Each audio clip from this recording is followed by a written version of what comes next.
ဥပေါ်ဦးရဲ့ဟာသားနဲ့ပညာရှိစကားတွေကမြမယဉ်ကျေးမှုမှာအလွန်လူသိများပါတယ်။ဥပေါ်ဦးရဲ့လူသိများတဲ့မှတ်သားစရာကဗျာသို့မဟုတ်ဆုံးမစာလေးတစ်ခုကိုဖော်ပြပေးလိုက်ပါတယ်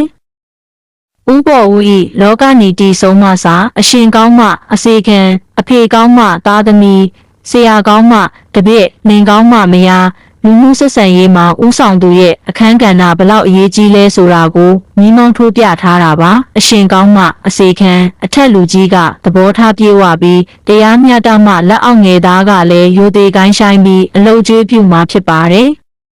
အဖေကောင်းမှသားသမီးမိဘကလမ်းမှန်ကိုပြသပြီးစံပြဖြစ်အောင်နေထိုင်မှသားသမီးတွေကလိမ္မာယဉ်ကျေးမှာဖြစ်ပါတယ်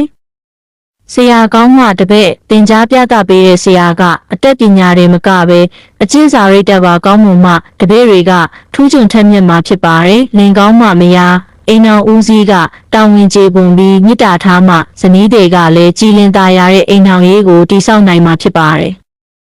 ဥပေါ်ဦးရဲ့စကားတွေဟာများသောအားဖြင့်အကြောင်းရှိမှအကျိုးဖြစ်တယ်ဆိုတဲ့ယုတ်တိဗေဒကိုဟာတာနော်ပြီးတော့၎င်းလေးနဲ့စွာတော့၎င်းဆုံးမလေးရှိပါတယ်